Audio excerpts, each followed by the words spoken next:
seaweed, and salt, potato chips. Beautiful. And also, I'm going fishing tomorrow. And I'm making slow-cooked chicken wings.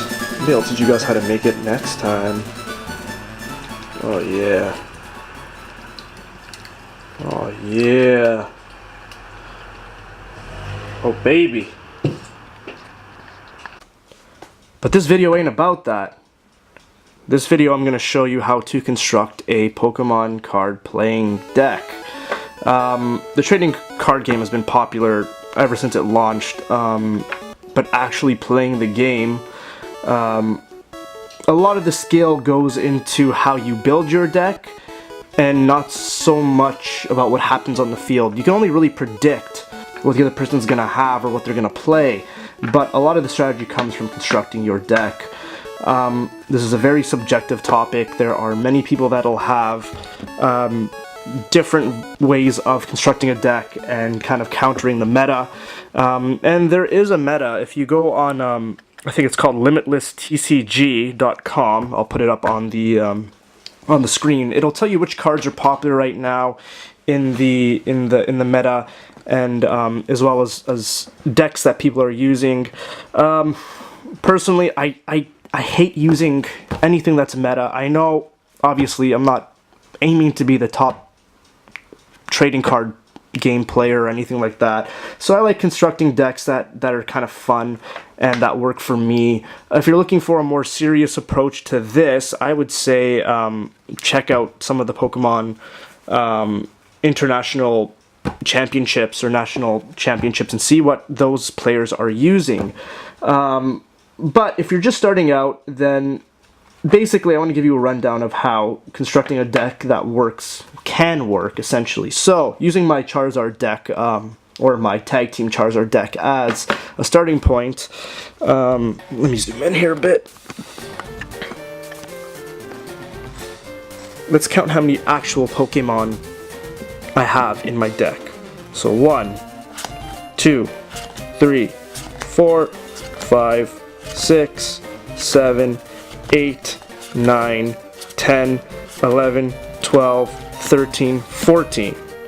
So only 14 Pokemon out of a 60 card deck. Now let's look at trainers.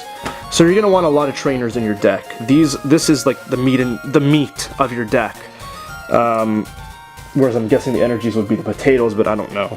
But these are your trainer cards. And you have to figure out what kind of deck you're trying to make. For example, my Charizard deck or my Fire deck is a mono Fire deck. So I'm going to be wanting to use trainer cards that will have me draw cards for my deck on every turn, as well as having me put energy onto my Pokemon as fast as possible. So the main purpose of this deck is that it's kind of like a rushing deck. So to knock out your opponent as fast as possible, having cards that will just load up my Pokemon with energy and be able to attack strong from the outset. And I'll explain some of these cards later, but yeah, I have about, I think, 21 or 22 trainers in this deck. So since my deck focuses on burning a lot of energy, the bulk of this deck is just fire energy. Because a lot of it will go to the discard pile, whether it be switching out, burning from attacks, and other statuses. So a lot of my deck consists of fire energies. A lot of players would probably advise against this. But, like I said, it depends on what works for you. There are some players that will have maybe anywhere from 8 to 10 Pokemon in their deck, and even only about 10 energy in their deck, and have trainer cards that may recycle that energy, or trainer cards that will quickly load up Pokemon and have them attack. As far as using GXs and tag teams, I haven't watched too much of the World Championships or anything like that, but I tend to only put 2, at the most 3, because if these are knocked out, and as fearsome as they may look, they can be knocked out quite easily from certain cards, even regular holos or regular cards that can counter GXs and tag teams. You're looking at losing 2 to 3 prize cards a knockout. So you have to be quite careful on how you put together a deck and how many GXs you put forward. Okay, so let's take a look at some of these cards. So the first one that in this deck, my Charizard deck, Fire deck, that I like using a lot is this Blastphalon. So for example, this Blastphalon, the first attack there, Blazer, as it's translated to, will let you flip over one of your prize cards, each turn of course, and if it is a fire energy, it does do 50 damage, an additional 50 damage to the opponent. On top of that, these prize cards will stay up the whole game, so you know what you're getting. On the flip side, your opponent will also know what you're getting. The second attack there, which I think translates roughly to Fireworks Circus, is that any energies you have in your hand, you can discard for an additional 50 damage. For example, if you have 4 fire energies in your hand, this attack will do 200 damage. So it's quite powerful. Next we have, which I like using a lot, is the sexy Spanish Oricorio transformation here. That first attack, and what I use, I don't even bother going for that second attack. The first attack is what matters in this. Because it has a very low retreat cost, only 1, I can cycle out this Oricorio a lot, whether it be discarding energy to switch it out, so it doesn't get knocked out. But that first attack is that I can choose any Pokemon, and basically switch it out with the battling Pokemon.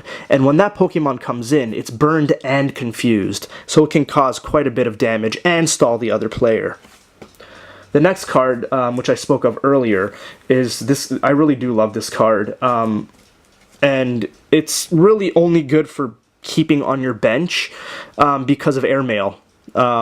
Each turn you can draw 1 card for free, so that's pretty cool.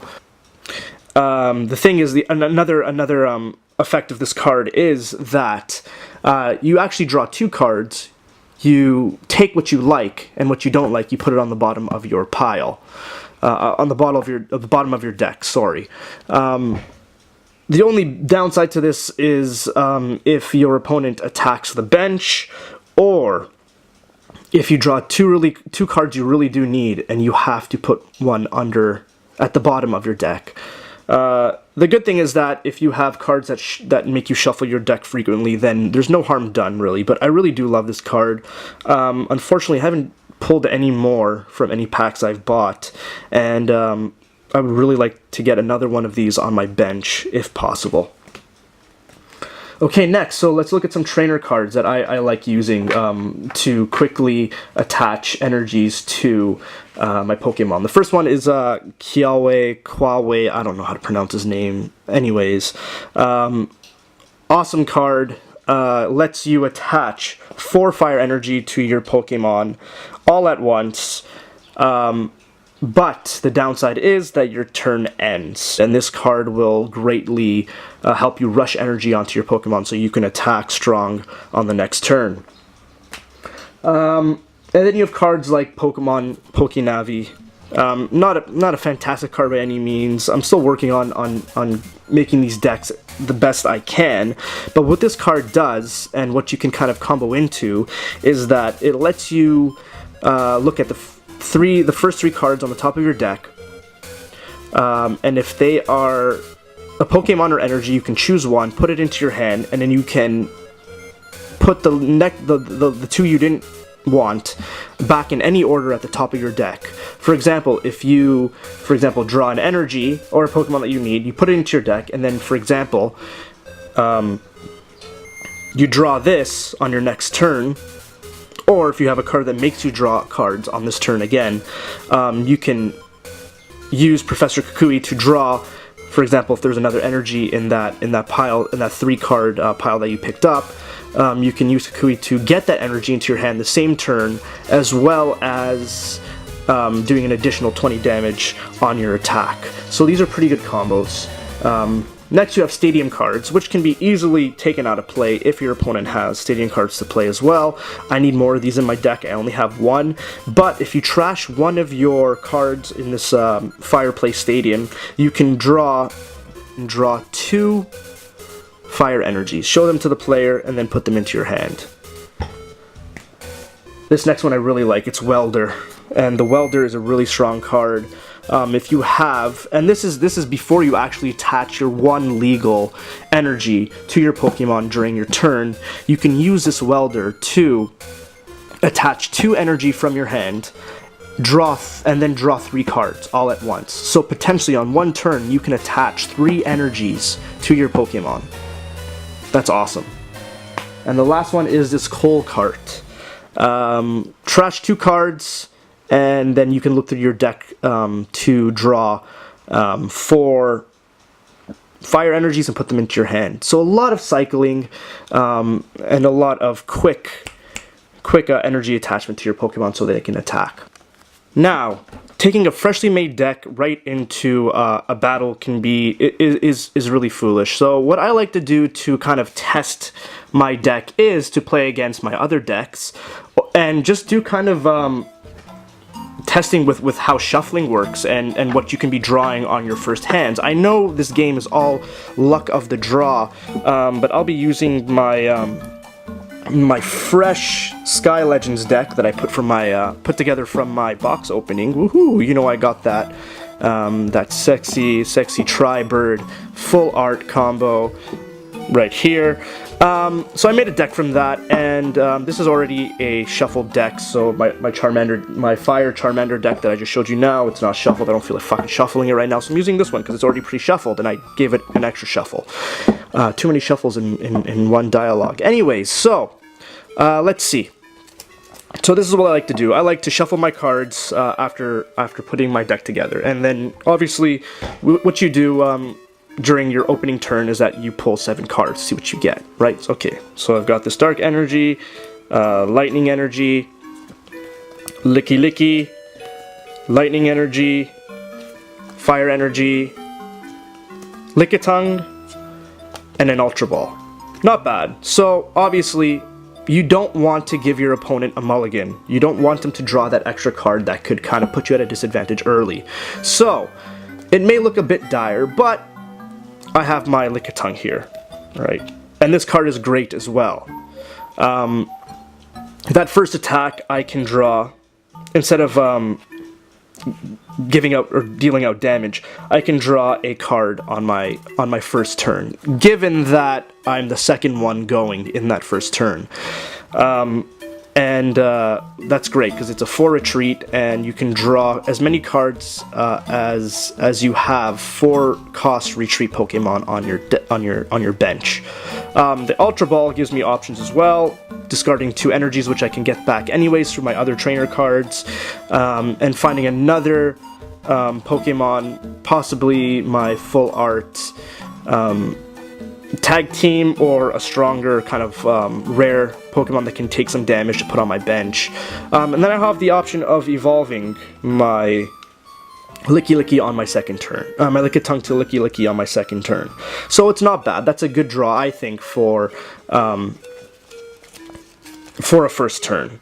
So the thing is, yeah, you don't want to give your opponent a mulligan, and it's not bad. I've got a decent amount of energies I can start attaching it and maybe trying to deal some damage. So let's do another test here. Do it like that. Okay, let's see what we get on this second test. So it's kind of 1 for 1 right now. It's something I can start with. U-turn board, great to attach.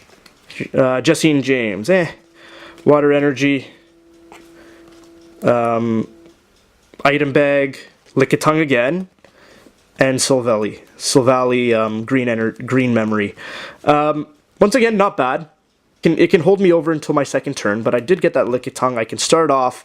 I have my U-turn board, I've got an energy to start with, and I've got this as well to look through my deck and find 2 additional attachment items I can attach to any future Pokemon I decide to draw. Okay, let's do one more. So this is just a bit of an example, but this is what I like to do when I put together a deck, to see what I can draw on my first hand and if I can make anything of it. This deck is a bit more of a stall deck. It's slower than my Charizard deck, but it's because I can soak a lot more damage, and it's for setting up potential Pokemon like Keldale GX that I drew, that I also drew through my box opening, pulled through my box opening, and stuff like that. So it's a lot of setup, this deck is, so it's a bit of a slower deck, but it can do some heavy damage. Once again, it's a quick deck. It's not anything that's World Championship material. You're going to sometimes, basically the rule of thumb is that when you're making a deck, you want to center your deck around one specific type of Pokemon. Unless you're rich, I mean, good luck buying all those cards to make a deck, right? And if you're serious, then you're going to have to spend that money to make those decks. For me, I like having fun. I just like making unique decks, and I just like seeing what combos I can pull out of these decks. So let's do one more test. So we got 1. Okay, there you go. Type Null and Energy. Ooh, lost that. Lily, also a great card. On the first turn, and depending on how many cards I can get rid of out of my hand, I can draw until I have 8 cards in my hand, only on the first turn. So this is a card you want to draw on your first turn. 4, Fire Energy. 5, Judge, also good. This one lets you and your opponent shuffle the remainder of your hand into your deck and draw 4 cards each. 6, there you go. We have Silvally, so potential quick damage output there. And last card will be Brock's Grit. This is more of a late game card. Not great, but I have options here. Once again, I can draw what I don't like. I can get rid of as many cards as I can, and then use Lily to draw until I have 8 cards into my hand, which is great. So essentially, let's see, we get rid of these cards. So I'll put Type Null on my bench. That's 2 cards gone. And then I can use Lily, draw an additional 4 cards. 1, 2, 3, 4. Not fantastic, but if I'm facing a water deck, it's good to put this green memory onto Silvally, change it into a grass type, and do some heavy damage to water type Pokemon. But like I said before, I can attach my U-turn board to that same Type Null, use my Judge to shuffle my deck back into my hand back into my deck, and then start over that way. So there's a lot of different combos and possibilities you can do. But like I said before, the trainer cards are your meat or potatoes? Meat of your deck. So this is just about it, just a rough kind of video, a short video, a rough video on kind of putting together a deck. Sorry it's a little, I'm a little stuttery in places. I'm just kind of doing this haphazardly, just out of the blue, because I want to put another video up, and because I just kind of want to educate any beginner players that will want to kind of get into this. Alright, and to finish off the video, let's crack open an Asahi. Oh, shit. Oh, fuck. And, cheers. Oh. Oh, that was weak. And let's open up 2 Tag Bolt boosters. So I've had, as I said before, shit luck with these boosters. Hopefully it'll turn around. If I pull something rare, or hyper rare, or very rare, or even the fucking Pikachu and Zekrom tag team cards, I will never buy one of these packs ever again. I know this is only my 3rd video, but I have bought a shit ton of these packs since December, and have not pulled anything really great from them, except for, I mean, 2 Whale Lord Magikarp tag teams and 2 Snorlax Eevee tag teams. but that's about it. Anyways, let's open these up. Use the teeth sometimes. You gotta use a little bit of teeth sometimes. All right. Okay, so fuck that. Okay, so let's zoom in on this a little bit. All right. Okay, we'll do one to the front. Let's turn it over. What do we have? Okay, Aerodactyl. Great. Actually, it's a good card. Wartortle. Okay. Charmander. I like that card. I don't have that one yet. It's a cool card. Kakuna and Parasect. All right, we got one left. At least I got that Charmander. It's a cute Charmander. I might throw it into my deck. Get out of here. Oh, there we go. All right. So one to the front. Let's see what. Hopefully we get something. So we've got a Ammonite, a Paris, a Pidgey, a Jinx, and drumroll. Is there anything behind this? Let's see. Oh, Blastoise. Great. Well, it was decent. I already have this card, but I do like this card. It's quite nice. But yeah, it's gonna do it for today.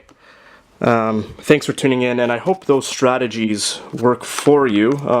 Even though I said before, I am quite new to the to actually playing the trading card game. But I mean, these are all strategies that have kind of helped me put a deck together. And if you're looking to start a beginner deck and just see how decks can work and various combos and card combos and strategies can work, then by all means, you can reference this video if you want. So yeah, if you're feeling up to it, throw in a like. If you want, you can subscribe and comment below. So just tell me any recent polls you've had of anything, whether it be Pokemon, Magic, or any other card game you fancy. All right. Cheers. Cheers.